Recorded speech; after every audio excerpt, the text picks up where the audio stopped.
ಶ್ರೀ ಗುರುಭ್ಯೋ ನಮಃ ಹರಿ ಓಂ. ಓಂ ನಮಃ ಸೂರ್ಯಃ ಪಿತಾಮಹೋ ವ್ಯಾಸಃ ವಸಿಷ್ಠೋ ತ್ರಿಪರಾಶರಃ ಕಶ್ಯಪೋ ನಾರದೋ ಗಾರ್ಗ್ಯಃ ಮರೀಚಿರ್ಮುನಿರಂಗಿರಾಃ ಲೋಮಶಃ ಪೌರುಷಶ್ಚೈವ ಚಮನೋ ಯವನೋ ಭೃಗುಃ ಶೌನಕೋಷ್ಟಾದಶಶ್ಚೇತಿ ಜ್ಯೋತಿಷ್ಶಾಸ್ತ್ರಪ್ರವರ್ತಕಾಃ. ನಮೋ ಋಷಿಭ್ಯಃ ನಮೋ ಮಹದ್ಭ್ಯಃ. ಪ್ರಿಯ ವೀಕ್ಷಕರೇ, ಭಗವಂತ ಶುಭವನ್ನುಂಟು ಮಾಡಲಿ. ಆತ್ಮೀಯರೇ, ವಿಶೇಷವಾಗಿ ಈ ಪರಾಭವ ಸಂವತ್ಸರ ಆರಂಭ ಆಗ್ತಾ ಇದೆ. ಇಂಥ ಸಮಯದಲ್ಲಿ ಮೀನರಾಶಿಯವರಿಗೆ ಹೇಗಿದೆ ಯುಗಾದಿ ಭವಿಷ್ಯ ಎಂಬುದನ್ನು ತಿಳ್ಕೊಳ್ಳೋಣ. ಅದರ ಜೊತೆಗೆ ನೋಡಿ, ಪೂರ್ವಾಭಾದ್ರ ನಕ್ಷತ್ರ 4ನೇ ಪಾದ, ಹಾಗೆ ಉತ್ತರಾಭಾದ್ರ ನಕ್ಷತ್ರ 1, 2, 3, 4ನೇ ಪಾದ, ರೇವತಿ ನಕ್ಷತ್ರ 1, 2, 3, 4ನೇ ಪಾದ, ಇದು ಮೀನರಾಶಿಗೆ ಸೇರುವಂಥದ್ದು. ಹಾಗೆ ದಿ, ದು, ಖ, ಝ, ಥ, ದೆ, ದೋ, ಚ, ಚಿ ಹೇಳುವಂತಹ ಎಲ್ಲ ಅಕ್ಷರಗಳು ಕೂಡ ಮೀನರಾಶಿಗೆ ಸೇರುತ್ತೆ. ಹಾಗೆ ಶುಭವಾದಂಥ ರತ್ನಗಳು ಮಾಣಿಕ್ಯ, ಪುಷ್ಯಹಾರ, ನೀಲ, ಹವಳ ಹೇಳುವಂಥದ್ದು ಶುಭವಾದಂಥ ರತ್ನಗಳು. ಸಾಮಾನ್ಯವಾಗಿ ರಾಶಿ ಮೇಲೆ ಇದು ತೀರ್ಮಾನ ಮಾಡುವಂಥದ್ದು, ಜಾತಕದ ಮೇಲೆ ತೀರ್ಮಾನಗಳು ಬೇರೆ ಇರುತ್ತೆ. ಹಾಗೆ 3, 9, 12, 18, 21, 27, 30 ಶುಭವಾದಂತಹ ದಿನಾಂಕಗಳು ಹೀಗೆಲ್ಲ ಇದೆ ಮೀನರಾಶಿಯವರಿಗೆ. ನೋಡಿ, ಮೀನರಾಶಿಯವರ ಗ್ರಹಸ್ಥಿತಿ ಹೇಗಿದೆ ಅಂತ ನಿಮ್ಗೆ ಗೊತ್ತಿದೆ. 7.5 ಶನಿ ನಡೀತಾ ಇದೆ. ಬಹಳ ಒದ್ದಾಟ, ಬಹಳ ಚಿಂತೆ, ಬಹಳ ಟೆನ್ಷನಲ್ಲಿ ನೀವು ಕೂಡ ಇದ್ದೀರಿ ಅಲ್ವಾ. ಅಷ್ಟೊಂದು ಖುಷಿಯಾಗಿದ್ದೀರಿ ಹೇಳುವಂಥದ್ದಿಲ್ಲ. ರಾಶಿಯಲ್ಲಿ ಶನೇಶ್ವರನು ಶನೇಶ್ವರನು ಆರಂಭದಲ್ಲಿರ್ತಾನೆ, ಕೊನೆಗೆ ಸ್ವಲ್ಪ ವಕ್ರವಾಗ್ತಾನೆ ಶನೇಶ್ವರನು. ಇನ್ನು ಚತುರ್ಥ ರಾಶಿಯ ಗುರು, ಅನಂತರ ಪಂಚಮಕ್ಕೆ 1/6/26 ಶನಿ ಗುರು ಹೋಗ್ತಾನೆ. ಗುರು ಪಂಚಮದಲ್ಲಿದ್ದರೂ ಒಳ್ಳೆಯದೇ, ಚತುರ್ಥದಲ್ಲಿದ್ದರೂ ಒಳ್ಳೆಯದೇ. ಆದರೆ ಷಷ್ಠದಲ್ಲಿ ಹೋಗುವಂಥದ್ದು ಒಳ್ಳೆಯದಲ್ಲ. ಅದು ಷಷ್ಠಕ್ಕೆ 12ನೇ ತಾರೀಕಿನ ಮೇಲೆ ಹೋಗ್ತಾನೆ. ಷಷ್ಠಕ್ಕೆ ಒಂದು ರಾಹುಕೇತು ಗ್ರಹಗಳು ಕೂಡ ಡಿಸೆಂಬರ್ 5ಕ್ಕೆ ಚೇಂಜ್ ಆಗ್ತಾರೆ. ಹಾಗಾಗಿ ರಾಹುಕೇತುವಿನ ಬದಲಾವಣೆ ಮತ್ತು ಸ್ವಲ್ಪ ಗುರುವಿನ ಬದಲಾವಣೆ, ಅದರ ಜೊತೆಗೆ ಶನೇಶ್ವರನ ಬದಲಾವಣೆಯನ್ನು ಕುರಿತು ನಾವು ಚಿಂತನೆ ಮಾಡ್ತಾ ಫಲ ನಿರೂಪಣೆ ಮಾಡ್ತಾ ಹೋಗೋಣ. ಇನ್ನು ನೋಡೋಣ ಏನೇನು ಆದಾಯಗಳು, ಖರ್ಚು, ಕಂದಾಯ ಫಲ ಏನೇನಿದೆ ಎಂಬುದನ್ನು ಗಮನಿಸ್ತಾ ಹೋದರೆ ನೋಡಿ, 14 ಆದಾಯ, 11 ಖರ್ಚು. ಆದಾಯ ನೋಡಿ ಎಷ್ಟೊಂದಿದೆ ನಿಮಗೆ, 14 ಆದಾಯ, 11 ಖರ್ಚು. ಹಾಗಾಗಿ ಆರ್ಥಿಕವಾದಂಥ ಬಹಳ ಸುಸ್ಥಿತಿಗೆ ಹೋಗುವಂಥ ಸಾಧ್ಯತೆಗಳು. ಯಾಕಂದರೆ ಚತುರ್ಥದ ಗುರು ಇದ್ದರೂ ಒಳ್ಳೆಯದೇ, ಪಂಚಮ ಗುರು ಇದ್ದರೂ ಕೂಡ ಒಳ್ಳೆಯದೇ. ಹಾಗೆ 7.5 ಶನಿ ನಡೀತಾ ಇದೆ. ನೀವು ಅಂದ್ಕೊಳ್ಬೋದು, ಏನಪ್ಪ ಈಗೆಲ್ಲ ಹೇಳ್ತಾ ಇದ್ದಾರೆ, ಆಗಲಿಕ್ಕೆ ಸಾಧ್ಯತೆ ಇದೆಯಾ? ಪ್ರಯತ್ನಗಳು ಬೇಕು ಮನುಷ್ಯನಿಗೆ. ಹಾಗೆ 6 ಆರೋಗ್ಯ, 4 ಅನಾರೋಗ್ಯ. ಹಾಗೆ ರಾಜಪೂಜೆ 4, ರಾಜ ಕೋಪ 2, ಹಾಗೆ ಸುಖ 6, 3 ದುಃಖ. ಒರಾಲಾಗಿ ಏನು ಹೇಳ್ತಾ ಇದ್ದಾರೆ ಅಂತಂದರೆ, ಆದಾಯಗಳ ರೀತಿಯಲ್ಲಿ ಹೆಚ್ಚಿನದಾದಂಥ ಅವಕಾಶಗಳು, ಒಳ್ಳೆ ರೀತಿಯಾದಂಥ ಫಲಗಳು ನಿಮಗೆ ಸಿಗುವಂತಹ ಎಲ್ಲ ಲಕ್ಷಣಗಳು ಕೂಡ ಇದ್ದಾವೆ. ಯಾಕಂದರೆ ಆದಾಯಕ್ಕೆ ನೋಡಿ, ಗುರುವನ್ನು ವಿಶೇಷವಾಗಿ ನೋಡ್ತಾರೆ. ಸಂಪತ್ತಿನ ಕಾರಕ, ಜ್ಞಾನಕಾರಕ ಮತ್ತು ವ್ಯಕ್ತಿಗಳನ್ನು ವೃದ್ಧಿ ಮಾಡುವಂತಹ ಗ್ರಹ ಗುರು ಎಂಬುದಾಗಿ ಕರೀತಾರೆ. ಹಾಗಾಗಿ ಒಂದು 4 ಗ್ರಹಗಳಲ್ಲಿ ರಾಹು, ಕೇತು, ಶನಿ, ಗುರು 4 ಗ್ರಹಗಳಲ್ಲಿ ಯಾರಾದರೂ ಒಬ್ಬರು ಪ್ರಬಲವಾಗಿದ್ದರೆ, ಹೇಗೆ ಅಂತಂದರೆ ಮನೆಯಲ್ಲಿ ಯಜಮಾನ ಅಥವಾ ಹಿರಿಯರು ಒಬ್ಬರು ಗಟ್ಟಿಯಾಗಿದ್ದರೆ ಮಿಕ್ಕಿರೋರೆಲ್ಲ ಹೇಗೆ ಕರ್ಕೊಂಡು ಹೋಗಿಬಿಡ್ತಾರೆ ಅಲ್ವಾ. ಹಾಗಾಗಿ ನಿಮಗೆ ಗುರು ಒಬ್ಬನು ಬಹಳ ಬಲಿಷ್ಠವಾದಂಥ ಒಂದು ರೀತಿಯಲ್ಲಿ ಚತುರ್ಥದಲ್ಲಿದ್ದಾನೆ. ಅವನು ದಶಮ ನೋಡಲ್ಪಟ್ಟಿದ್ದಾನೆ. ಇದು ಬಹಳ ಮುಖ್ಯವಾಗಿ. ಒಂದು ಉದ್ಯೋಗ ತಪ್ಪು ಹೋಯಿತು ಅಂತ ಇಟ್ಕೊಳ್ಳಿ, ಆ ಸಮಯಕ್ಕೆ ಮತ್ತೊಂದು ಉದ್ಯೋಗ ನಿಮಗೆ ಕೈ ಸಿಗುತ್ತೆ. ಅಥವಾ ಒಂದು ವ್ಯಕ್ತಿಗಳು ನೀವು ಬಹಳಷ್ಟು ಬೇಜಾರು ಮಾಡಿ ದೂರ ಹೋಗಿಬಿಟ್ರು, ಇನ್ನೊಂದು ವ್ಯಕ್ತಿಗಳು ನೀವಿದ್ದಲ್ಲಿ ಬರುತ್ತಾರೆ. ಅಥವಾ ಒಬ್ಬನಿಂದ ಬಹಳ ಚಿಂತೆ, ಟೆನ್ಷನು, ಒತ್ತಡಗಳು ಉಂಟಾಯಿತು ಅಂತ ಇಟ್ಕೊಳ್ಳಿ, ಮತ್ತೊಬ್ಬರು ನಿಮಗೆ ಬಂದು ಸಹಾಯ ಮಾಡ್ತಾರೆ. ಇದು ಬಹಳ ಮುಖ್ಯವಾದಂಥದ್ದು. ಹಾಗಾಗಿ ಸಹಾಯ ಸಹಕಾರ ಎಲ್ಲ ರೀತಿಯಾಗಿರುತ್ತೆ. ಒಟ್ಟಿನ ಉದ್ಯೋಗದ ವ್ಯವಸ್ಥೆ ಚಿಂತನೆ ಮಾಡ್ತಾ ಹೋದರೆ ಉದ್ಯೋಗದಲ್ಲಿರೋ ಒಂದು ಕಡೆ ಖುಷಿ, ಸಂತೋಷ, ನೆಮ್ಮದಿ, ಸಮಾಧಾನಗಳು ಸಿಗುವಂಥ ಚಾನ್ಸಸ್ಸು. ಉದ್ಯೋಗ ಕಳ್ಕೊಂಡಂತಹ ವ್ಯಕ್ತಿಗಳು ಉದ್ಯೋಗ ಸಿಗುವಂತಹ ಎಲ್ಲ ಲಕ್ಷಣಗಳು ಕೂಡ ಇದ್ದಾವೆ. ಒಂದು ಬಿಸ್ನೆಸ್ ಮಾಡ್ತಾ ಇರಿ, ಅಥವಾ ಉದ್ಯೋಗ ಹೋಗ್ತಾ ಇರಿ, ಅಥವಾ ಉದ್ಯೋಗ ಕಳೆದು ಹೋಗಲಿ, ಎಲ್ಲೋ ಒಂದು ಕಡೆ ಉದ್ಯೋಗಕ್ಕೆ ಧೈರ್ಯವನ್ನು ಕೊಡಬಹುದು. ಇದು ಬಹಳ ಮುಖ್ಯವಾಗಿ ಗಮನಿಸಬೇಕು. ಹಾಗೆ ನೂತನವಾದಂಥ ಬಿಸ್ನೆಸ್ಸನ್ನು ಏನಾದರೂ ಈ ಒಂದು ಪರಾಭವ ಸಂವತ್ಸರದಲ್ಲಿ ಆರಂಭ ಮಾಡಬೇಕಾ ಅಂತ ಅಂದ್ಕೊಂಡ್ರೆ ಖಂಡಿತವಾಗೂ ಮಾಡಿ. ನೋಡಿ, ಜೂನ್ ಅನಂತರದಲ್ಲಿ ಪ್ರಯತ್ನ ಮಾಡಿ. ಬಿಸ್ನೆಸ್ ಇರಬಹುದು, ಉದ್ಯೋಗ ಇರಬಹುದು, ಅಥವಾ ಸ್ವಂತದಾದಂತಹ ಏನೋ ಒಂದು ಕೈಗಾರಿಕಾ ಕ್ಷೇತ್ರಗಳನ್ನು ನಾನು ಮಾಡಿ ನಡೆಸ್ತೇನೆ ಅಂತದನ್ನು ಮಾಡಿ ನೀವು. ಯಾಕಂದರೆ ಮೀನರಾಶಿಯವರಿಗೆ ಎಲ್ಲವೂ ಕೂಡ ಇದೆ. ಆದರೆ ದ್ವಂದ್ವ ಸ್ವಭಾವ ಬಹಳ ಮುಖ್ಯವಾಗಿದೆ. ಅದಕ್ಕೆ ಮೀನರಾಶಿಗೆ 2 ಮೀನಿರುತ್ತೆ, ಒಂದು ಈ ಕಡೆ ನೋಡುತ್ತೆ, ಒಂದು ಈ ಕಡೆ ನೋಡುತ್ತೆ. ಹಾಗಾಗಿ ಆ ದ್ವಂದ್ವವನ್ನು ಬಿಡಬೇಕು. ಫಸ್ಟ್ ಒಂದೇ ಹೀಗೆ ಮಾಡಬೇಕು ಹೇಳುವಂತಹ ಗೋಲನ್ನು, ಗುರಿಯನ್ನು ಇಟ್ಕೊಂಡು ಮುಂದೆ ಸಾಗಬೇಕು. ಆ ಮುಂದೆ ಸಾಗದಾಗ ಎಲ್ಲ ರೀತಿಯಾದಂಥ ಅನುಕೂಲತೆಗಳಾಗತ್ತೆ. ಮುಂದೆ ಸಾಗಿಲ್ಲ ಅಂದರೆ ಏನೂ ಕೂಡ ಮಾಡಲಿಕ್ಕೆ ಸಾಧ್ಯ ಇಲ್ಲ. ಹಾಗಾಗಿ ದ್ವಂದ್ವ ನಿಲುವನ್ನು ಬಿಟ್ಟು ಒಂದು ಏಕಾಗ್ರತೆಯಿಂದ ಹೀಗಾಗಬೇಕು, ಹೀಗೆ ಸಿಗಬೇಕು ಅಂಥೇಳಿ ಮುನ್ನುಗ್ಗುತ್ತಾ ಹೋಗಿ. ಅದು ಬಹಳ ಶುಭವಾದಂಥ ಅವಕಾಶಗಳು. ಒಟ್ಟಿನಲ್ಲಿ ಬಿಸ್ನೆಸ್ ಮಾಡೋವರಿಗೂ ಕೂಡ ಹೆಚ್ಚಿನದಾದಂಥ ಅವಕಾಶಗಳಿದೆ ಎಂಬುದನ್ನು ಕೂಡ ಗಮನಿಸ್ತಾ, ಹಾಗೆ ವಿದ್ಯಾರ್ಥಿಗಳಿಗೆ ಹೇಗಿದೆ, ತಕ್ಕ ಮಟ್ಟಿಗೆ ಅನುಕೂಲವೇ ಇದೆ. ಆದರೆ ವಿದ್ಯಾರ್ಥಿಗಳಿಗೆ ಸ್ವಲ್ಪ ಆಲಸ್ಯತನ ಇರುವಂಥದ್ದು, ಮತ್ತು ಏನು ಓದಬೇಕು ಹೇಳುವಂಥ ಕನ್ಫ್ಯೂಸ್ ಇರುವಂಥದ್ದು, ಯಾವ ದಾರಿಯಲ್ಲಿ ಹೋಗಬೇಕು ಹೇಳುವಂಥ ಕನ್ಫ್ಯೂಸು. ಎಷ್ಟೋ ಸಲ ಒಂದೇ ದಾರಿ ಅಂತಿಲ್ಲ, ಹಲವಾರು ದಾರಿಯನ್ನು ಆರಿಸ್ಕೊಂಡ್ಬಿಡ್ತೇವೆ. ಆದರೆ ಆ ದಾರಿಗಳು ಅಲ್ಲೂ ಇಲ್ಲ ಇಲ್ಲೂ ಇಲ್ಲ ಅಂತ ಆಗಿಬಿಡುತ್ತೆ. ಹಾಗಾಗಿ ಒಂದು ಗೋಲನ್ನು ಇಟ್ಕೊಂಡು ಹೋಗಿ ಸಮಯ ವ್ಯರ್ಥ ಮಾಡದೇ ಇದ್ದ ಹಾಗೆ ವಿದ್ಯಾರ್ಥಿಗಳು ಬಹಳ ಮುಖ್ಯವಾಗಿ ವಿದ್ಯಾಭ್ಯಾಸದ ಕಡೆಗೆ ಜಾಸ್ತಿ ಗಮನ ಇಟ್ಕೊಂಡು ಮುಂದೆ ಮುಂದೆ ಬರ್ತಾ ಬನ್ನಿ. ಅದು ಬಹಳ ಒಳ್ಳೆಯದಾದಂಥದ್ದು. ಅದರ ಜೊತೆಗೆ ಆರೋಗ್ಯದ ವಿಷಯ ನೋಡ್ತಾ ಇದ್ದರೆ, ಆರೋಗ್ಯ ಕೆಲವೋ ಒಂದು ಕಡೆಗೆ ಮೂಲೆಯಲ್ಲಿ ಕಂಠದಲ್ಲಿ ಸಮಸ್ಯೆ ಆಗುವಂಥದ್ದು, ಉಸಿರಾಟದಲ್ಲಿ ಸಮಸ್ಯೆ ಆಗುವಂಥದ್ದು, ಕಫ ಆಗುವಂಥದ್ದು, ಇದ್ದಕ್ಕಿದ್ದ ಹಾಗೆ ಸಡೇಸಾಚನೆ ಇದ್ದಾಗ ನಿಮಗೆ ಗೊತ್ತಿರುತ್ತೆ ಮೂಳೆಯಲ್ಲಿ ಏನೋ ಸ್ವಲ್ಪ ಸಮಸ್ಯೆಗಳು ಬರುವಂಥದ್ದು, ಹೀಗೆಲ್ಲ ಇರುತ್ತೆ. ಹಾಗಾಗಿ ಎಷ್ಟು ಸಾಧ್ಯ ಆಗುತ್ತೋ ಅಷ್ಟು ಯೋಗ ಧ್ಯಾನಗಳ ಬಗ್ಗೆ ನೀವು ಗಮನಿಸಿ. ಅದರ ಜೊತೆಗೆ ಆದಷ್ಟು ವ್ಯಾಯಾಮಗಳನ್ನು ಮಾಡಿ, ಶರೀರದಿಂದ ಬೆವರು ಬರುವಂತಹ ಪ್ರಯತ್ನಗಳನ್ನು ಮಾಡಿ. ಎಷ್ಟೋ ಸಲ AC ಕಾರಲ್ಲಿ ಇರ್ತೇವೆ, ಆಫೀಸಿಗೆ ಹೋದರೂ ಕೂಡ AC ಬಿಸಿಲೇ ಬೀಳುವುದಿಲ್ಲ. ಅಂತಹ ಪರಿಸ್ಥಿತಿ ಬೇಡ. ಶರೀರಕ್ಕೆ ಬಿಸಿಲೂ ಬೇಕು, ಹೊರಗಡೆ ವಾತಾವರಣಗಳೂ ಬೇಕು, ಶುದ್ಧವಾದಂಥ ಆಮ್ಲಜನಕಗಳು ಬೇಕು, ಜನರ ಜೊತೆಗೂ ಕೂಡ ಬೆರೀತಾ ಇರಬೇಕು. ಇದು ಬಹಳ ಮುಖ್ಯವಾಗಿ. ಅದಕ್ಕೆ ಹಿಂದಿನವರು ಹೇಳ್ತಾರೆ, ಕೋಣೆಯಲ್ಲಿದ್ದವರು ಕೊಳಿತಾರಂತೆ, ಬೀದಿಲಿದ್ದವರು ಬೆಳೀತಾರಂತೆ. ಇದು ಹೌದು ಅನಿಸುತ್ತೆ. ಸಾರ್ವಜನಿಕವಾದಂಥ ಕ್ಷೇತ್ರಕ್ಕೆ ಹೋಗಬೇಕು, 4 ಜನರನ್ನು ಭೇಟಿ ಮಾಡಬೇಕು. ಆವಾಗ ಎಲ್ಲ ರೀತಿಯಾದಂಥ ನಮ್ಮ ದೇಶ ಸುತ್ತು ಕೋಶ ಓದು ಅಂತ ಹೇಳ್ತಾರಲ್ವ, ಹಾಗಾಗಿ ನಮ್ಮ ಮನಸ್ಸಿನ ಎಲ್ಲ ರೀತಿಯಾದಂತಹ ಜ್ಞಾನವೂ ಕೂಡ ವೃದ್ಧಿಯಾಗುತ್ತೆ. ಅದಿಲ್ಲ ಅಂದರೆ ಖಂಡಿತವಾಗೂ ವೃದ್ಧಿಯಾಗಲಿಕ್ಕೆ ಸಾಧ್ಯವೇ ಇಲ್ಲ. ಹಾಗಾಗಿ ನಾವು ದೇಶ ಸುತ್ತಬೇಕು ಹೇಳುವಂಥದ್ದು ನಿಜ, ಕೋಶ ಓದಬೇಕು ಹೇಳುವಂಥದ್ದು ನಿಜ. ಸತತವಾದಂತಹ ದಿವಸಕ್ಕೊಂದು 20 ನಿಮಿಷ, ಅರ್ಧ ಗಂಟೆ ಆದರೂ ಓದುವಂತಹ ರೂಢಿಯನ್ನು, ಅವಕಾಶಗಳನ್ನು ಬೆಳೆಸ್ಕೊಳ್ಬೇಕು. ಯಾಕಂದರೆ ಯಾವುದೋ ಬಾಲ್ಯಾವಸ್ಥೆಯಲ್ಲಿ ಓದ್ತಾ ಇರ್ತೇವೆ, ಕೊನೆಗೆ ವಿದ್ಯೆಗೆ ಬಿಟ್ಟುಬಿಡ್ತೇವೆ. ನೈವೇದ್ಯವೇ ವಿದ್ಯೆ ಅಂದರೆ ಹಾಗಾಗಬಾರ್ದು. ಸದಾಕಾಲ ನಾವು ಅಪ್ಗ್ರೇಡ್ ಆಗ್ತಾ ಇರಬೇಕು. ಪ್ರತಿಯೊಂದು ಯಾವುದೇ ಸಬ್ಜೆಕ್ಟ್ ಇರಬಹುದು, ಯಾವುದೇ ವಿಷಯ ಇರಬಹುದು, ಎಲ್ಲ ವಿಷಯದಲ್ಲೂ ಪಾಂಡಿತ್ಯ ಬೇಕು ಅಂತಂದರೆ ವಿದ್ಯೆಯನ್ನು ಸದಾಕಾಲ ನಾವು ಚಿಂತನೆ ಮಾಡ್ತಾ ಇರಬೇಕು. ಹಾಗಾಗಿ ಹಿರಿಯರು ಸದಾಕಾಲ ವಿದ್ಯಾಭ್ಯಾಸವನ್ನು ಮಾಡ್ತಾ ಇರಬೇಕು ಎಂಬುದನ್ನು ಕೂಡ ಹೇಳಿದ್ರು. ಅದನ್ನು ನಾವು ಆದಷ್ಟು ಪಾಲನೆ ಮಾಡ್ತಾ ಹೋಗಬೇಕು. ಆರೋಗ್ಯದಲ್ಲಿ ಸ್ವಲ್ಪ ಜಾಗ್ರತೆ ಎಂಬುದನ್ನು ಕೂಡ ಹೇಳ್ತಾ, ಅದರ ಜೊತೆಗೆ ಹಿತಮಿತವಾಗಿ ಆಹಾರಗಳನ್ನು ಕೂಡ ನೀವು ಪ್ರಯತ್ನ ಮಾಡಿ. ಎಲ್ಲೋ ಒಂದು ಕಡೆಗೆ ತಿನ್ನುವಂಥದ್ದು, ಹೇಗೋ ಇರುವಂತಹ ಆಹಾರ ತಿಂದರೆ ಸಮಸ್ಯೆಗಳು ಬರ್ತಾ ಹೋಗುತ್ತೆ. ನೀರಿಂದ ಸ್ವಲ್ಪ ಸಮಸ್ಯೆಗಳು ಕೂಡ ಈ ವರ್ಷದಲ್ಲಿ ನಿಮಗಿದ್ದಾವೆ. ಹಾಗಾಗಿ ಸ್ವಲ್ಪ ಜಾಗ್ರತೆ ವಹಿಸ್ಕೊಳ್ಳಿ. ಮತ್ತು ಇದ್ದಕ್ಕಿದ್ದ ಹಾಗೆ ಸ್ವಲ್ಪ ಸಾಲಗಳು ಸ್ವಲ್ಪ ಜಾಸ್ತಿ ಆಗ್ತದೆ. ಆದಾಯಗಳು ಎಲ್ಲ ಮೂಲವಾಗಿ ಬರುತ್ತೆ ಎಂಬುದನ್ನು ಕೂಡ ಆರಂಭದಲ್ಲೇ ಹೇಳಾಯಿತು. ಆದಾಯ ಮೂಲ ಇದೆ, ಆದರೆ ಏನಾಗುತ್ತೆ, ನಿಮ್ಮ ಪ್ಲ್ಯಾನ್ಗಳು ಸ್ವಲ್ಪ ಕರೆಕ್ಟಾಗಿಲ್ಲ. ನೀವೆಲ್ಲೆಲ್ಲೋ ವ್ಯತ್ಯಾಸವಾಗಿ ಏನೇನೋ ಚಿಂತನೆ ಮಾಡ್ತಾ ಇದ್ದರೆ ಅದೆಲ್ಲ ಬಹಳಷ್ಟು ವ್ಯತ್ಯಾಸವಾಗ್ತದೆ. ಹಣಕಾಸಲ್ಲಿ ಕೆಳಗಡೆ ಬೀರುವಂಥ ಸಾಧ್ಯತೆಗಳಾಗ್ತದೆ. ಅದರ ಜೊತೆಯಲ್ಲಿ ಬಹಳ ಮುಖ್ಯವಾಗಿ ಈ ವರ್ಷದಲ್ಲಿ ಪ್ರಯಾಣ ಯೋಗ ಒಂದು 5 ಮುಖ್ಯವಾಗಿ ಟರ್ನಿಂಗ್ ಪಾಯಿಂಟ್ ಸಿಗಬಹುದು. ಒಂದನೇದಾಗಿ ಮನೆ ಏನಾದರೂ ಬದಲಾವಣೆ ಮಾಡುವಂಥ ಸಾಧ್ಯತೆಗಳು, ಬಾಡಿಗೆ ಮನೆಗೆ ಹೋಗೋದು ಅಥವಾ ಭೋಗ್ಯಕ್ಕೆ ಹೋಗುವಂಥದ್ದು, ಅಥವಾ ಎಲ್ಲೋ ಒಂದು ಕಡೆ ಕೆಲಸಕ್ಕೆ ದೂರ ಆಗುತ್ತೆ ಅಂಥೇಳಿ ಮನೆ ಶಿಫ್ಟ್ ಮಾಡಿಕೊಳ್ಳುವಂಥ ಪ್ರಯತ್ನವೂ ಆಗಬಹುದು. ಒಳ್ಳೆಯದು ಯಾವ್ಯಾವುದಿದೋ ಅದನ್ನು ಖಂಡಿತವಾಗೂ ಪ್ರಯತ್ನ ಮಾಡಿ. ಯಾಕಂದರೆ ಯಾವುದು ಎಲ್ಲಿ ಯಾವುದು ಶಾಶ್ವತವಾದದ್ದಲ್ಲ. ಯಾವ್ಯಾವ ಸಮಯಕ್ಕೆ ಭಗವಂತನ ಇಚ್ಛೆಯಿಂದ ಇವತ್ತು ಹೇಗಿದೆಯೋ ಹಾಗಾಗ್ತಾ ಹೋಗಬೇಕು. ಯಾಕಂದರೆ ಒಂದು ಕಡೆ ಸುಭಾಷಿತದಲ್ಲಿ ಹೇಳ್ತದೆ, ಮಾಂಧಾತ ಹೇಳುವಂಥ ರಾಜ ಆಳ್ತಾ ಇದ್ದಂತೆ ಭೂಮಿಯನ್ನು, ಇವತ್ತು ಯಾರ್ದೋ ಆ ಭೂಮಿ ಆಗಿದೆ, ನಾಳೆಗೆ ಇನ್ನೊಬ್ರದ್ದು ಆಗ್ತಾ ಹೋಗುತ್ತೆ. ಹಾಗಾಗಿ ಯಾವುದೇನು ಶಾಶ್ವತವಲ್ಲ. ಇರುವಂಥದ್ದು ತನಕ ನಾವು ನಮ್ಮದು ಹೇಳುವುದನ್ನು ಕೂಡ ಯೋಚನೆ ಮಾಡ್ತಾ ಹೋಗಬೇಕು. ಹಾಗಾಗಿ ಭೂಮಿಯಲ್ಲಿ ಸ್ವಲ್ಪ ಬದಲಾವಣೆಗಳು, ಮನೆಯಲ್ಲಿ ಸ್ವಲ್ಪ ಬದಲಾವಣೆಗಳು, ಮತ್ತು ವ್ಯಕ್ತಿಗಳು ಬಹಳಷ್ಟು ಜನ ನಿಮಗೆ ಹಿಂದೆಲ್ಲ ಸ್ವಲ್ಪ ಮೋಸ ಆಗಿ ಸಮಸ್ಯೆಗಳೆಲ್ಲ ಆಗಿದೆ ಜೀವನದಲ್ಲಿ. ಎಷ್ಟೋ ಸಲ ಒಳ್ಳೇದು ಮಾಡಬೇಕು ಅಂದ್ಕೊಂಡಿದ್ರಿ, ಆದರೆ ಅದೇ ನಿಮಗೆ ತಲೆ ಮೇಲೂ ಕೂಡ ತಿರುಗಿ ಬಿದ್ದಿದೆ. ಹಾಗಾಗಿ ನೀವು ಅಂತಹ ಏನೇನು ಸಮಸ್ಯೆಗಳು ತೊಂದರೆಗಳು ಇದೆಯೋ ಅದರಿಂದ ಹೊರಗಡೆ ಬರಬೇಕು ಅಂದರೆ ನಿಮ್ಮ ಲೆಕ್ಕಾಚಾರ, ನಿಮ್ಮ ಜೀವನವನ್ನು ಪ್ಲ್ಯಾನನ್ನು ಮಾಡುವಂಥ ಪ್ರಯತ್ನವನ್ನು ಮಾಡಿ. ಹಾಗೆ 5ನೇದಾಗಿ ಬಹಳ ಮುಖ್ಯವಾಗಿ ನಿಮಗೆ ದ್ವಂದ್ವ ಸ್ವಭಾವಗಳನ್ನು ಬಿಟ್ಟು ನಿಮ್ಮ ಆರೋಗ್ಯ, ನಿಮ್ಮ ಫೋಕಸ್ ಬಗ್ಗೆಯೂ ಕೂಡ ನೀವು ಗಮನಿಸಿ. ಮತ್ತು ಹಿರಿಯರನ್ನು ಬಹಳ ಮುಖ್ಯವಾಗಿ ಈ ವರ್ಷದಲ್ಲಿ ಗೌರವಿಸ್ತಾ ಬನ್ನಿ. ತಂದೆ ತಾಯಿ ಹಿರಿಯರು, ನಿಮ್ಮ ಕುಟುಂಬದ ಯಾರ್ಯಾರು ಸದಸ್ಯರಿದ್ದಾರೋ ಅವರ ಆಶೀರ್ವಾದ ಅಗತ್ಯವಾಗಿ ಬೇಕು ಈ ವರ್ಷದಲ್ಲಿ. ಯಾಕಂದರೆ ಅವರ ಆಶೀರ್ವಾದವೇ ನಿಮ್ಮ ಆರೋಗ್ಯಕ್ಕೆ ಅನುಗ್ರಹ ಆಗುವಂಥದ್ದು. ಹಾಗಾಗಿ ಹಿರಿಯರ ಆಶೀರ್ವಾದ, ಹಿರಿಯರ ಅನುಗ್ರಹ ಬಹಳ ಮುಖ್ಯವಾಗಿ ಬೇಕು. ಅವರ ಆಶೀರ್ವಾದ ಬಹಳ ಮುಖ್ಯವಾಗಿ ಬೇಕಾಗುವಂಥದ್ದು. ಅದನ್ನು ಪಡ್ಕೊಳ್ಳುವಂತಹ ಪ್ರಯತ್ನವನ್ನು ಮಾಡಿ. ಹಾಗೆ ವಸ್ತ್ರ ವ್ಯಾಪಾರ ವ್ಯವಹಾರ ಮಾಡೋವರಿಗೂ ಕೂಡ ಹೆಚ್ಚಿನದಾದಂಥ ಅವಕಾಶಗಳು, ಲಾಭಗಳು ನೋಡಿ ಈ ವರ್ಷದಲ್ಲಿ ಸಿಗುವಂಥ ಚಾನ್ಸಸ್ ಇದೆ. ವಸ್ತ್ರ ಆಭರಣಗಳನ್ನು ವ್ಯಾಪಾರ ವ್ಯವಹಾರ ಮಾಡೋವರಿಗೆ ಖುಷಿ ಸಂತೋಷಗಳು ಕೂಡ ಸಿಗುವಂಥ ಚಾನ್ಸಸ್ ಇದೆ. ಬೆಳ್ಳಿ ಬಂಗಾರ ವ್ಯಾಪಾರ ವ್ಯವಹಾರ ಮಾಡೋವರಿಗೂ ಕೂಡ ಅನುಕೂಲತೆಗಳಿದೆ.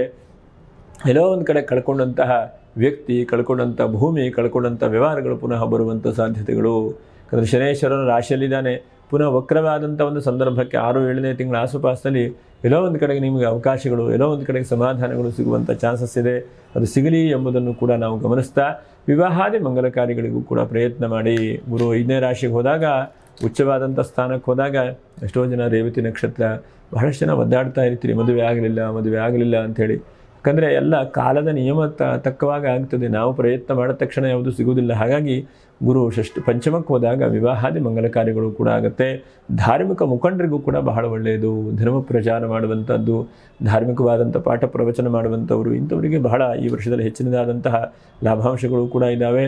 ಕೆಲವೊಂದಷ್ಟು ವೃಥಾ ತಿರುಗಾಟವೂ ಕೂಡ ಆಗುತ್ತೆ. ಇದ್ದಕ್ಕಿದ್ದ ಹಾಗೆ ನೀವು ಸುತ್ತುವಂತಹ ಪ್ರೀತಿ ಮಾಡಿದಂಥವ್ರು, ನೀವು ಎಲ್ಲೋ ಒಂದು ಕಡೆ ಹೋಗಬೇಕು, ಆ ಕಡೆ ಈ ಕಡೆ ಸುತ್ತಬೇಕು ಅಂಥೇಳಿ ಇಷ್ಟಪಡ್ತೀರಿ. ಕೆಲವೊಂದು ಸಲ ವೃಥಾ ತಿರುಗಾಟವೂ ಕೂಡ ಆಗುತ್ತೆ.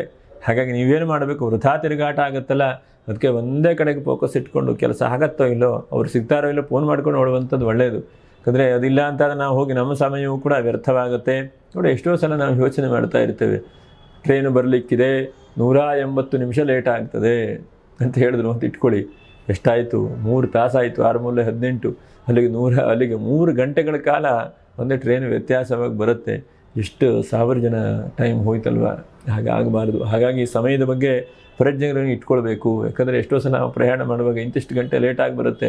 ಹೌದು, ಟ್ರೈನ್ ಬರುವಂಥದ್ದು ಹೌದು, ಅದು ಮುಂಚೆ ಬಂದು ಎಷ್ಟು ಜನ ಕಾಯ್ತಾ ಇರ್ತಾರೆ. ಅವರ ಸಮಯ ಎಷ್ಟು ಅಮೂಲ್ಯವಾದಂಥ ಸಮಯ ಅಲ್ವಾ ಜೀವನದಲ್ಲಿ. ಹಾಗಾಗಿ ಯಾರಿಗೂ ಖಂಡಿತ ಆ ಥರ ಆಗಬಾರ್ದು. ಪ್ರತಿಯೊಬ್ಬರೂ ಕೂಡ ಅವರವರ ಸಮಯವನ್ನು ಗೌರವಿಸ್ತಾ ಹೋದರೆ ಇನ್ನೊಬ್ಬರಿಗೂ ಕೂಡ ಆಟೋಮೆಟಿಕ್ಕಾಗಿ ಆ ಸಮಯಕ್ಕೆ ಗೌರವ ಬರುತ್ತೆ. ಹಾಗೆ ಬಿಲ್ಡಿಂಗ್ ವ್ಯಾಪಾರ ವ್ಯವಹಾರ ಮಾಡೋರು ಎಷ್ಟೋ ಜನ ನೋಡಿ, ಕನ್ಸ್ಟ್ರಕ್ಷನ್ ಬಿಲ್ಡಿಂಗ್ ಇದ್ದೀರಿ, ಅದ್ರ ಜೊತೆಗೆ ರಿಯಲ್ ಎಸ್ಟೇಟ್ ಮಾಡ್ತಾ ಇದ್ದೀರಿ. ಇಂಥವರಿಗೆಲ್ಲ ಸ್ವಲ್ಪ ಸಾಡೆ ಶನಿ ಬಂದಾಗ ಒಂದು ಸ್ವಲ್ಪ ಲಾಭ ನಷ್ಟದ ಕಡೆಗೆ ಇದ್ದೀರಿ. ಆದರೂ ಕೂಡ ಎಲ್ಲೋ ಒಂದು ಕಡೆಗೆ ಲಾಭಾಂಶಗಳು ಕೂಡ ನಿಮಗೆ ಈ ವರ್ಷದಲ್ಲಿ ಸಿಗುವಂಥ ಚಾನ್ಸಸ್ ಇದೆ. ಹಿಂದೆಲ್ಲ ಕಳ್ಕೊಂಡಂತಹ ಕೆಲವೊಂದಷ್ಟು ಭೂಮಿ, ಕೆಲವೊಂದಷ್ಟು ವ್ಯಾಪಾರ ವ್ಯವಹಾರಗಳು ಹಿಂದೆ ಹೇಳಿದಾಗೆ ಸಿಗುವಂಥ ಚಾನ್ಸಸ್ ಇದೆ. ಕಬ್ಬಿಣದ ವ್ಯಾಪಾರ ವ್ಯವಹಾರ ಮಾಡೋರಿಗೂ ಕೂಡ ತಕ್ಕದಾದಂತಹ ಶುಭವಾದಂಥ ಅವಕಾಶಗಳು. ಭಾಳಷ್ಟು ಧಾರ್ಮಿಕ ಕ್ಷೇತ್ರಕ್ಕೆ ಭೇಟಿ ಕೊಡುವಂಥ ಪ್ರಯತ್ನಗಳಾಗುತ್ತೆ. ಧರ್ಮಕ್ಷೇತ್ರಗಳಿಗೆ ಹೋಗುವಂಥದ್ದು, ಧಾರ್ಮಿಕವಾದಂಥ ಪಾಠ ಪ್ರವಚನಗಳನ್ನು ಕೇಳುವಂಥದ್ದು. ಎಷ್ಟೋ ಸಲ ಕೇಳುವಂತಹ ಆ ಒಂದು ಸಮಾಧಾನವೇ ಇಲ್ಲ ನಿಮಗೆ. ಎಷ್ಟೋ ಸಲ ಗಡಬಡೆ ಎಲ್ಲೋ ಒಂದು ಕಡೆಗೆ ಪ್ರವಚನಗಳು ನಡೀತಾ ಇದೆ ಅಂತಂದರೆ ನೀವು ಕೂತ್ಕೊಳ್ಳೋದೇ, ನಿಮ್ಮ ಮಕ್ಕಳನ್ನು ಕೂರಿಸ್ಕೊಳ್ಳೋದಿಲ್ಲ. ಒಂದು 10 ನಿಮಿಷ ಕೂತ್ಕೊಂಡು ಅದನ್ನು ಕೇಳೋಣ, ಏನು ಹೇಳ್ತಾರೆ ಹೇಳೋದನ್ನು ಶ್ರವಣ ಮಾಡೋಣ. ಯಾಕಂದರೆ ಶ್ರವಣ, ಮನನ, ನಿಧಿಧ್ಯಾಸನ ಅಂತ ಬಹಳ ಮುಖ್ಯವಾದಂಥದ್ದು. ಯಾವುದೇ ಇದ್ದರೂ ಕೂಡ ಇವತ್ತು ಸ್ಕೂಲಲ್ಲಿ ಟೀಚಿಂಗ್ ಮಾಡುವಾಗ ಹೇಳ್ತಾರೆ, ಬೋರ್ಡಲ್ಲಿ ಬರೀತಾರೆ, ಹೇಳ್ತಾರೆ, ಅದನ್ನು ಚೆನ್ನಾಗಿ ಕೇಳ್ಕೊಳ್ಬೇಕು. ಅದಕ್ಕೆ ಶ್ರವಣ ಎಂಬುದನ್ನು ಹೇಳ್ತಾರೆ. ಇದೆಲ್ಲ ಗುರುಕುಲ ಪದ್ಧತಿಯಲ್ಲಿ ಇರುವಂತಹ ಒಂದು ಲಕ್ಷಣಗಳು. ಶ್ರವಣ, ಫಸ್ಟು ಕ್ಲೀನಾಗಿ ಕೇಳ್ಕೊಳ್ಬೇಕು. ಕೇಳಿದಂತಹ ಒಂದು ವಿಷಯವನ್ನು ಮನನ ಮಾಡಬೇಕು. ಮನಸ್ಸಿನಲ್ಲಿ ಹೀಗೆಲ್ಲ ಇದೆಯಾ ಅಂಥೇಳಿ ಯೋಚನೆ ಮಾಡಬೇಕು. ನಿಧಿಧ್ಯಾಸನ, ಅದನ್ನು ಕರೆಕ್ಟಾಗಿ ನಾವು ತಿಳ್ಕೊಳ್ಳುವಂಥ ಪ್ರಯತ್ನ ಮಾಡಬೇಕು. ಇಷ್ಟು ಕರೆಕ್ಟಾಗಿ ಇದ್ಬಿಟ್ರೆ ಯಾವ ಟ್ಯೂಷನ್ನು ಬೇಡ ಮಕ್ಕಳಿಗೆ, ಯಾವುದು ಬೇಕಾಗುವುದಿಲ್ಲ. ಶ್ರವಣ, ಮನನ, ನಿಧಿಧ್ಯಾಸನ, ಇದು 3 ಸ್ಪಷ್ಟವಾಗಿದ್ದರೆ ಆ ವ್ಯಕ್ತಿ ತುಂಬ ಖಂಡಿತವಾಗೂ ಚೆನ್ನಾಗಿ ಬೆಳೀತಾನೆ. ಅಂತಹ ಪ್ರಯತ್ನವನ್ನು ಮಾಡಿ. ಇವತ್ತೇನಾಗಿದೆ, ಕ್ಲಾಸಸ್ ಏನೇನೋ ಯೋಚನೆ ಮಾಡ್ತಾ ಇರ್ತಾರೆ, ಎಲ್ಲ ಸ್ಕೂಲ್ ಟೈಮು ಬೇರೆ, ಟ್ಯೂಷನಿಗೆ ಬೇರೆ ಟೈಮು, ಹೀಗಾಗ್ತಾ ಇರುತ್ತೆ. ಹಾಗಾಗಿ ಶ್ರವಣ, ಮನನ, ನಿಧಿಧ್ಯಾಸನ ಇದನ್ನು ಆದಷ್ಟು ಎಲ್ಲರೂ ಕೂಡ ರೂಢಿಸ್ಕೊಳ್ಳುವಂತಹ ಒಂದು ಪ್ರಯತ್ನವನ್ನು ಮಾಡಿ. ಹಾಗೆ ಹಣಕಾಸಿನ ವಿಷಯದಲ್ಲೂ ತಕ್ಕದಾದಂತಹ ನಿಮಗೆ ಚಾಲೆಂಜಸ್ಸು ಕೂಡ ಈ ವರ್ಷದಲ್ಲಿ ಬರುತ್ತೆ. ಎಷ್ಟೋ ಕಡೆ ಕಟ್ಟಬೇಕು, ಎಷ್ಟೋ ಕಡೆಗೆ ಬ್ಯಾಲೆನ್ಸ್ ಎಲ್ಲ ಬಾಕಿ ಇರುವಂಥದ್ದು ಹಳೆ ಇದೆಯಲ್ಲ, ಹಳೆ ಬ್ಯಾಲೆನ್ಸನ್ನು ಎಲ್ಲಿ ಕಟ್ಟಲಿ ಅಂತ ಹೇಳಿ ನೋಡುವಂತಹ ಪ್ರಯತ್ನಗಳು ಬರುತ್ತೆ. ಅದು ದೃಢವಾದಂಥ ನಿರ್ಧಾರ ಮಾಡಿಬಿಡಬೇಕು. 16 ಕಡೆಗೆ ಸಾಲ ಸಮಸ್ಯೆ ಮಾಡಿದ್ದೀನಿ ಅಂತಂದರೆ ಅದಕ್ಕೆ ದೃಢವಾದಂಥ ನಿರ್ಧಾರ, ಇದನ್ನು ಈ ವರ್ಷದಲ್ಲಿ ಕೊಡ್ತೇನೆ, ಇದನ್ನು ಈ ತಿಂಗಳಲ್ಲಿ ಕೊಡ್ತೇನೆ. ನನ್ನ ಕೈಯಲ್ಲಿ ನಿಮ್ಮ ಆಯವ್ಯಯಗಳು ನಿಮಗೆ ಗೊತ್ತಿರುತ್ತಲ್ಲ, ಹಾಗಾಗಿ ಖಂಡಿತವಾಗೂ ಯೋಚನೆ ಮಾಡಬೇಕು. ಇವತ್ತು ನನ್ನ ಜೋಬಲ್ಲಿ ದುಡ್ಡಿದೆಯಾ, ಇದು ಗ್ಯಾರಂಟಿ ಹೇಳುವಂಥ ತೀರ್ಮಾನವನ್ನು ಕೂಡ ಮಾಡಬೇಕು. ಹಾಗೆ ಪಿತ್ರಾರ್ಜಿತವಾದಂಥ ಪಾಸ್ತಿಗಳು ಬರುವಂಥದ್ದು, ಅಥವಾ ಹಿರಿಯರ ಮೂಲಕವಾಗಿ ಏನೋ ಒಂದಷ್ಟು ಸಂಪತ್ತುಗಳು ಸೃಷ್ಟಿಯಾಗುವಂಥದ್ದು ಬರುವಂತಹದ್ದಿದೆ. ಹಾಗೆ ಬಂದರೂ ಒಳ್ಳೆಯದೇ, ಅವರ ಆಶೀರ್ವಾದವೂ ಬರುತ್ತೆ. ಆದರೆ ಅವರ ಆಶೀರ್ವಾದದ ಜೊತೆಗೆ ತೆಗೆದುಕೊಳ್ಳುವಂತಹ ಪ್ರಯತ್ನ ಮಾಡಿ. ಎಷ್ಟೋ ಸಲ ಕಿತ್ತಾಟದಿಂದ ತಂದೆ ತಾಯಿಗೆ ಬಹಳಷ್ಟು ಮನಸ್ಸಿಗೆ ನೋವು ಮಾಡಿ ಮಕ್ಕಳು ಕೊಂಡ್ಕೊಳ್ಳುವಂತಹ ಪ್ರಯತ್ನಗಳಿದೆ. ಹಾಗಾಗಬಾರದು. ಅವರ ಆಶೀರ್ವಾದ ತಂದೆ ತಾಯಿ ಅನಂತರದಲ್ಲಿ ಮಕ್ಕಳಿಗೆ ಅಲ್ವ ಎಲ್ಲವೂ ಕೂಡ. ಆದರೆ ಹಾಗೆ ಆಗುವುದಿಲ್ಲ. ಎಷ್ಟೋ ಜನಕ್ಕೆ ಮನಸ್ಸನ್ನು ಬಲವಂತವಾಗಿ ಅದನ್ನು ಕಿತ್ಕೊಳ್ಳುವಂತಹ ಪ್ರಯತ್ನಗಳು, ಅದನ್ನು ಖಂಡಿತವಾಗೂ ಮಾಡಬಾರ್ದು. ಆದರೆ ಗುರು ಪಂಚಮಕ್ಕೆ ಹೋದಾಗೆಲ್ಲೋ ಒಂದು ಸ್ಥಿರಾಸ್ತಿ ಆಗುವಂಥದ್ದು, ಬೆಳ್ಳಿ ಬಂಗಾರದ ಮೇಲೆ ಹೂಡಿಕೆ ಮಾಡುವಂಥದ್ದು, ಹೀಗೆ ಬೇರೆ ಬೇರೆ ರೀತಿಯಾದಂಥ ಹೂಡಿಕೆಗಳು ಕೂಡ ನಿಮಗೆ ಬರ್ತಾ ಹೋಗುತ್ತೆ. ನೋಡಿ, ನಿಮಗೆ ಕಷ್ಟಗಳು ಬಹಳ ಮುಖ್ಯವಾಗಿ ಗೊತ್ತಾಗ್ತಾ ಇದೆ. 1 ರೂಪಾಯಿ ಬೆಲೆ ತಡೆ ಸಾಚನೆ ಬಂದಾಗ ಗೊತ್ತಾಗ್ತಾ ಇದೆ ನಿಮಗೆ ಅಲ್ವಾ. ಹಿಂದೆಲ್ಲ ಬಹಳ ಸಂಪತ್ತಿತ್ತು, ಬಹಳಷ್ಟು ಖರ್ಚು ಮಾಡಿದಿರಿ. ಈಗ ನೀವು ಖರ್ಚಿನ ಬಗ್ಗೆನೂ ಕೂಡ ಕಡಿವಾಣ ಹಾಕಿದಿರಿ. ಕಡಿವಾಣ ಬಹಳ ಒಳ್ಳೆಯದು. ಹಾಗೆ ಕೌಟುಂಬಿಕವಾದಂಥ ಒಂದು ರೀತಿಯಲ್ಲಿ ಯಾರಿಂದೋ ಸಹಾಯ ಸಹಕಾರ ಸಿಗುತ್ತೆ, ಅಥವಾ ಹಿಂದೆ ನೀವು ಯಾರೋ ಒಬ್ಬರಿಗೆ ಸಹಾಯ ಮಾಡಿದಂಥ ವ್ಯಕ್ತಿಗಳು ನಿಮಗೆ ಈ ಸಮಯದಲ್ಲಿ ಬಂದು ಸಹಾಯ ಸಹಕಾರ ಮಾಡಬಹುದು, ಅಥವಾ 4 ಜನ ಸೇರಿಕೊಂಡು ಬಿಸ್ನೆಸ್ ಮಾಡೋಣ ಅಂಥೇಳಿ ಹೇಳಬಹುದು. ಆದರೆ ನಿಮ್ಮ ಟೈಮನ್ನು ದಶಾಭುಕ್ತಿಗಳನ್ನು ಕೂಡ ಗಮನಿಸ್ಕೊಳ್ಳಿ. ನಿಮ್ಮ ಟೈಮ್ ಹೇಗಿದೆ, ದಶಾಭುಕ್ತಿಗಳು ಹೇಗಿದೆ, ಏನಾದರೂ ಅನುಕೂಲತೆಗಳಾಗತ್ತಾ ಎಂಬುದನ್ನು ಕೂಡ ನೀವು ಗಮನಿಸ್ಕೊಳ್ಳಿ. ರಾಶಿವಂತರ ನೀವು ಮಾಡ್ಕೊಳ್ಳಿಕ್ಕೆ ಹೋಗಬೇಡಿ ಎಂಬುದನ್ನು ಕೂಡ ಹೇಳಬಹುದು. ಹಾಗೆ ಉತ್ತಮ ಮಿತ್ರರಿಂದ ಬಹಳ ಶುಭವಾದಂಥ ಅವಕಾಶಗಳು ಈ ವರ್ಷದಲ್ಲಿ ಸಿಗುತ್ತೆ. ಯಾಕಂದರೆ ಮಿತ್ರರ ಪ್ರೀತಿ ಇರಬೇಕು, ನಮ್ಮ ಹಿತೈಷಿಗಳ ಪ್ರೀತಿ ಇರಬೇಕು ಜೀವನದಲ್ಲಿ. ಯಾಕಂದರೆ ಒಂದಷ್ಟು ಸಮಯವನ್ನು ಅವರಿಗೋಸ್ಕರ ನಾವು ಕೊಡಬೇಕು. ನಮ್ಮ ಜೀವನದಲ್ಲಿ ಬಹಳಷ್ಟು ಶ್ರಮಪಟ್ಟು ಸನ್ಮಾರ್ಗವನ್ನು ತೋರಿಸಿದಂತಹ ಗುರುಗಳಿರಬಹುದು, ಅಥವಾ ನಮ್ಮ ಜೀವನದಲ್ಲಿ ಕೆಲವೊಂದಷ್ಟು ಮಾರ್ಗದರ್ಶನ ಕೊಟ್ಟಿರುವಂತಹ ವ್ಯಕ್ತಿಗಳಿರಬಹುದು, ಕೊಡ್ತಾ ಇರುವಂಥ ವ್ಯಕ್ತಿಗಳಿರಬಹುದು. ಅವರ ಮೂಲಕ ನಾವು ಕೃತಜ್ಞತೆ ಸದಾಕಾಲ ಇರಬೇಕು. ಜೀವನದಲ್ಲಿ ಕೃತಜ್ಞರಾಗಬಾರದು. ಯಾಕಂದರೆ ಕೆಲಸ ಗೆಲ್ಲುವಂತಹ ಜನ ಆಗಬಾರ್ದು. ನಾವು ಕೆಲಸ ನಮಗೊಬ್ಬರ ಸಹಾಯ ಮಾಡಿದ್ದಾರೆ ಅಂತಂದರೆ ಆ ಸಮಯಕ್ಕೆ ನಮ್ಮ ಕೈಯಲ್ಲಿ ಶಕ್ತಿ ಇದ್ದರೆ ಖಂಡಿತ ಮಾಡಬೇಕು. ಅದಿಲ್ಲ ಅಂತಾದರೆ ಅಟ್ಲೀಸ್ಟ್ ಒಂದು ಗೌರವವಾದಂತಹ ಅವಕಾಶಗಳನ್ನಾದರೂ ನಾವು ಇಟ್ಕೊಳ್ಬೇಕು. ಕೆಲಸ ಮುಗಿದ ತಕ್ಷಣವೇ ಅದೇ ಹೇಳ್ತಾರಲ್ಲ, ನಾವು ಸಮುದ್ರ ದಾಟದ ಮೇಲೆ ನಮಗೆ ದಾಟಿಸುವಂತಹ ವ್ಯಕ್ತಿ ಯಾಕೆ, ನಾವಿಕ ಯಾಕೆ ಅಂತ ಹೇಳ್ತಾರಲ್ಲ, ಹಾಗಾಗಬಾರ್ದು. ಅಂಬಿಗನ ಸಹ ಯಾಕೆ ಬೇಕು ಅಂತ ಹಾಗಾಗಬಾರ್ದು. ಜೀವನದಲ್ಲಿ ಸದಾಕಾಲ ನಮಗೆ ಉಪಕಾರ ಮಾಡಿದಂಥ ವ್ಯಕ್ತಿಗಳು, ಸದಾಕಾಲ ನಮ್ಮ ಹಿಂದೆ ಇರುವಂಥ ವ್ಯಕ್ತಿಗಳು, ಗುರುಗಳ ಬಗ್ಗೆ ನಾವು ಪ್ರತಿನಿತ್ಯವೂ ಕೂಡ ನಮಗೆ ಆಭಾರಿಯಾಗಿರಬೇಕು ಜೀವನದಲ್ಲಿ. ಹಾಗಿದ್ದಾಗ ನಾವು ಒಂದೊಂದೇ ಹಂತಕ್ಕೆ ಮೇಲ್ಮಟ್ಟಕ್ಕೆ ಬೆಳೀಲಿಕ್ಕೆ ಸಾಧ್ಯತೆ ಇದೆ ಮನುಷ್ಯನಿಗೆ. ಯಾಕಂದರೆ ಎಲ್ಲವನ್ನೂ ಕೂಡ ಹಣದಿಂದಲೇ ಕೊಳ್ಳಿಕ್ಕೆ ಆಗುವುದಿಲ್ಲ ಜಗತ್ತಿನಲ್ಲಿ. ಕೆಲವೊಂದಷ್ಟು ವಿಶ್ವಾಸ, ಪ್ರೀತಿ, ಹಾಗೆ ದೃಢವಾದಂಥ ನಂಬಿಕೆ, ಕೆಲವೊಂದಷ್ಟು ನಮ್ಮ ಹಿರಿಯರು ಹಾಕಿಕೊಟ್ಟಂತಹ ದಾರಿ, ಇವೆಲ್ಲವೂ ಕೂಡ ಜೀವನದಲ್ಲಿ ಮುಖ್ಯ. ನಾವೇ ಎಲ್ಲವನ್ನೂ ಕೂಡ ನಾವು ಮಾಡ್ತೇವೆ ಅಂತದ್ದು ಖಂಡಿತ ಕಲೀಲಿಕ್ಕೆ ಸಾಧ್ಯ ಇಲ್ಲ. ಕೆಲವು ಜನ ತಪ್ಪು ಮಾಡಿರುವಂತಹದ್ದನ್ನು ಕೂಡ ನಾವು ನೋಡಿ ನಾವು ತಪ್ಪು ಮಾಡಿಕೊಳ್ಳದೇ ಇದ್ದ ಹಾಗೆ ಜೀವನವನ್ನು ದಾಟಿ ಹೋಗಬೇಕು. ಅಲ್ಪವಾದಂಥ ಜೀವನ ನೋಡ್ತಾ ಇದ್ದಂತೆ ಏಜ್ ಆಗ್ತಾ ಹೋಗುತ್ತೆ. ನೀವು ನೋಡಿ, ಹಿಂದಿನ ವರ್ಷದ ಮಾಸ ಭವಿಷ್ಯ ಆಯಿತು, 2026ನೇ ಇಸ್ವಿಯ ವರ್ಷ ಭವಿಷ್ಯವೂ ಕೂಡ ಆಯಿತು. ಇನ್ನು ನೋಡಿ, ಮೀನರಾಶಿ ಕೊನೆಯ ರಾಶಿಯ ಈ ಒಂದು ಯುಗಾದಿ ಭವಿಷ್ಯ ಎಷ್ಟು ಬೇಗನೆ ಕಾಲ ಮುಂದೆ ಹೋಗುತ್ತೆ ನೋಡಿ. ಹಾಗಾಗಿ ಕಾಲೋ ಗಚ್ಚತೆ ಧೀಮತಾಮ್ ಅಂತ ಹೇಳಿದ್ರು ಹಿರಿಯರು. ಅರ್ಥ ಏನು? ಕಾಲವನ್ನು ಧೀಮತಾಮ್ ಅಂತಂದರೆ ಜ್ಞಾನಿಗಳು ಅಥವಾ ಮಹಾತ್ಮರು ಮಾತ್ರ ಕಾಲದ ಬಗ್ಗೆ ಅರಿವನ್ನು ಇಟ್ಕೊಳ್ತಾರೆ, ಕಾಲದ ಬಗ್ಗೆ ತಿಳುವಳಿಕೆ ಇಟ್ಕೊಳ್ತಾರೆ. ಹಾಗಾಗಿ ಮೀನರಾಶಿಯವರಿಗೆ ಕಾಲದ ಬಗ್ಗೆ, ಕಾಲನ ಗಣನೆ ಬಗ್ಗೆ ಜಾಸ್ತಿ ಗಮನ ಇಟ್ಕೊಳ್ಬೇಕು. ಯಾಕಂದರೆ ಕಷ್ಟ ಆಳುವಂಥದ್ದು ಬರ್ತಾ ಇರುತ್ತೆ, ಆದರೆ ಕೆಲವೊಂದು ಸಮಯ ಮಾತ್ರ. ಇದು ನಾವು ಪ್ರತಿಯೊಬ್ಬರೂ ಕೂಡ ಅರಿತುಕೊಂಡಿರಬೇಕು. ಇವತ್ತು ಹಣದ ಹರಿವು ಚೆನ್ನಾಗಿ ಬರ್ತಾ ಇದೆ ಅಂತಂದರೆ ಆ ಹಣದ ಹರಿವು ಶಾಶ್ವತವಾಗಿರುತ್ತೆ ಹೇಳುವಂಥದ್ದಲ್ಲ. ಜೀವನದಲ್ಲಿ ಕೆಲವೊಂದಷ್ಟು ಭಾಗಗಳು ಮಾತ್ರ ಇರಬಹುದು. ಹಣದ ಹರಿವು ಬರುತ್ತೆ ಅಂತಂದರೆ ಅದು ಶಾಶ್ವತವಾಗಿರುವಂಥದ್ದಲ್ಲ. ಕೆಲವೊಂದಷ್ಟು ಸಮಯ ಇರಬಹುದು, ಕೆಲವೊಂದಷ್ಟು ಸಮಯ ಇರದೇನೂ ಕೂಡ ಇರಬಹುದು. ಹಾಗಾಗಿ ಹಗಲು ರಾತ್ರಿ ಹೇಗಿರುತ್ತೋ ಹಾಗೆ ಕಷ್ಟ ಸುಖಗಳೆರಡೂ ಕೂಡ ಮನುಷ್ಯನಿಗೆ ಬರುತ್ತೆ ಎಂಬುದನ್ನು ಕೂಡ ನಾನು ನಿಮಗೆ ಅರ್ಥ ಆಗಲಿಕ್ಕೆ ನಿಮಗೆ ಮುಂಚೆನೇ ಗೊತ್ತಾಗ್ತಾ ಇದೆ. ಹಾಗಾಗಿ ಹೆಚ್ಚಿನದಾಗಿ ಹೇಳುವಂಥದ್ದು ಬೇಡ. ಭಗವಂತನ ಧ್ಯಾನ ಮಾಡ್ತಾ ನಕ್ಷತ್ರ ಪರಿಹಾರಗಳನ್ನು ನಾವು ಗಮನಿಸೋಣ. ನೋಡಿ, ಪೂರ್ವಭಾದ್ರ ನಕ್ಷತ್ರ 4ನೇ ಪಾದ. ಎಷ್ಟು ಸಾಧ್ಯ ಆಗುತ್ತೆ ಅಷ್ಟು ನಿಮ್ಮ ತಂದೆ ತಾಯಿಯವರು ನಿರಂತರವಾಗಿ ಪ್ರಾರ್ಥನೆ ಮಾಡಿ ಅವರ ಸೇವೆಯನ್ನು, ಅವರು ಹೇಳಿದಂತಹ ಮಾತುಗಳನ್ನು ಕೇಳ್ತಾ ಬನ್ನಿ. ಅಟ್ಲೀಸ್ಟು ಎಲ್ಲೋ ಒಂದು ಹೊರದೇಶದಲ್ಲಿದ್ದೇನೆ ಅಂತಂದರೆ 2 ದಿವಸಕ್ಕೊಮ್ಮೆ ಆದರೂ ಕೂಡ ನೀವು ಚೆನ್ನಾಗಿದ್ದೀರಾ, ಊಟ ತಿಂಡಿ ಆಯಿತಾ, ನನ್ನಿಂದ ಏನು ಸಹಾಯ ಆಗಬೇಕು, ನಾನು ಏನು ಮಾಡಬೇಕು ನಿಮಗೆ ಹೇಳುವುದನ್ನು ಕೇಳಿ ಅಟ್ಲೀಸ್ಟು. ಯಾಕಂದರೆ ಏನಾಗಿದೆ ಅಂತಂದರೆ ಎಲ್ಲೋ ಹೊರದೇಶಕ್ಕೆ ವಿದ್ಯಾಭ್ಯಾಸಕ್ಕೋ ಒಳ್ಳೆಯದಾಗಲಿ ಕಳಿಸ್ತಾರೆ. ಕೊನೆಗೆ ತಂದೆ ತಾಯಿಯ ಪರಿಸ್ಥಿತಿ ನೋಡಿದ್ರೆ ಬಹಳ ದುಃಖವಾಗುತ್ತೆ. ಹಾಗಾಗಬಾರ್ದು. ಇನ್ನು ಉತ್ತರಾಭಾದ್ರ ನಕ್ಷತ್ರದವ್ರು ಏನು ಸಾಧ್ಯ ಆಗುತ್ತೋ ಅಷ್ಟು ಗುರು ಚರಿತ್ರೆ ಪಾರಾಯಣೆ ಮಾಡಿ, ಗುರುವನ್ನು ಆಶ್ರಯಿಸಿ, ಗುರು ನಾಮಸ್ಮರಣೆ ಮಾಡಿ, ನಿರಂತರವಾದಂತಹ ಗುರು ಸೇವೆಯನ್ನು ಮಾಡ್ತಾ ಬನ್ನಿ. ಯಾಕಂದರೆ ಮನುಷ್ಯನಿಗೆ ಬಹಳಷ್ಟು ಬದಲಾವಣೆ ಆಗುವಂಥದ್ದು ಗುರುವಿನ ಅನುಗ್ರಹದಿಂದ ಮಾತ್ರ ಸಾಧ್ಯ.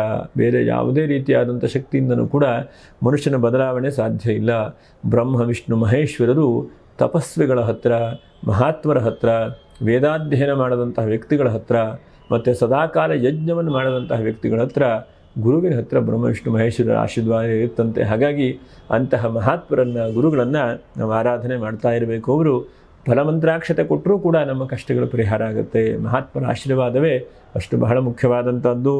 ಇನ್ನು ರೇವತಿ ನಕ್ಷತ್ರದವರು ವರ್ಷದಿಂದ ಕೊನೆಯವರೆಗೂ ಗೋ ಸೇವೆಯನ್ನು ಮಾಡಿ, ನಿಮ್ಮ ಕೈಲಾಗಿಲ್ಲ ಅಂತಾದರೆ ಗೋ ಸೇವೆ ಯಾರ್ಯಾರು ಮಾಡ್ತಾ ಇದ್ದಾರೋ ಅಂಥವ್ರಿಗೆ ಹೋಗಿ ಸಹಾಯ ಸಹಕಾರವನ್ನು ಮಾಡಿ. ಎಷ್ಟೋ ಸಲ ನಮ್ಮ ಕೈಯಿಂದನೇ ಎಲ್ಲವೂ ಕೂಡ ಆಗೋದಿಲ್ಲ, ಹೌದಲ್ವ? ನಮ್ಮ ಕೈಯಲ್ಲಿ ಇರುವಂಥ ಅಲ್ಪ ಸಮಯದಲ್ಲಿ ಒಂದಂತಕ್ಕೆ ನಮ್ಮ ಟೆನ್ಷನ್ನು, ಟ್ರಾಫಿಕ್ಕು, ವ್ಯವಸ್ಥೆಯಲ್ಲೇ ಟೈಮೆಲ್ಲ ಹೋಗಿಬಿಡುತ್ತೆ. ಹಾಗಾಗಿ ಗೋ ಸೇವೆಯನ್ನು, ಗೋ ಆರಾಧನೆ ಮಾಡ್ತಾ ಬನ್ನಿ, ಗೋಗ್ರಾಸವನ್ನು ಕೊಡ್ತಾ ಬನ್ನಿ. ಆ ಗೋವಿನ ಅನುಗ್ರಹದಿಂದ ಮಂಗಲವಾಗಲಿ. ವಿಶೇಷವಾಗಿ ಮೀನರಾಶಿಯವರಿಗೆ ಪಂಚಮದ ಗುರು ಬಲಿಷ್ಠವಾದಂಥ ಯೋಗವನ್ನು ಕೊಡ್ತಾ ಇದ್ದಾನೆ. ಆ ಗುರುವಿನ ಅನುಗ್ರಹದಿಂದ ಮಂಗಲವಾಗಲಿ ಅಂತ ಹೇಳ್ತಾ ಮತ್ತೆ ಮುಂದಿನ ವಿಡಿಯೋದಲ್ಲಿ ಮತ್ತೆ ಭೇಟಿ ಮಾಡೋಣ. ನಮಸ್ಕಾರ. ಓಂ ಸದಾತ್ಮಧ್ಯಾನನಿರತಂ ವಿಷಜೇಭ್ಯಃ ಪರಾಂಗುಖಂ ನೌಮಿ ಶಾಸ್ತ್ರೇಷು ನಿಷ್ಣಾತಂ ಚಂದ್ರಶೇಖರಭಾರತೀಂ ಶಂಕರಂ ಶಂಕರಾಚಾರ್ಯಂ ಕೇಶವಂ ಬಾದರಾಯಣಂ ಸೂತ್ರಭಾಷ್ಯಕೃತೌ ವಂದೇ ಭಗವಂತೌ ಪುನಃ ಪುನಃ. ಓಂ ನಮಃ ಶಾಂತಾಯ ದಿವ್ಯಾಯ ಸತ್ಯಧರ್ಮಸ್ವರೂಪಿಣೆ ಸ್ವಾನಂದಾಮೃತದೃಪ್ತಾಯ ಶ್ರೀಧರಾಯ ನಮೋ ನಮಃ. ಭಗವಾನ್ ಸದ್ಗುರು ಶ್ರೀ ಶ್ರೀಧರ ಸ್ವಾಮಿ ಮಹಾರಾಜ ಕೀ ಜೈ. ಅವಧೂತ ಚಿಂತನ ಶ್ರೀ ಗುರುದೇವ ದತ್ತ. ನಮಸ್ಕಾರ.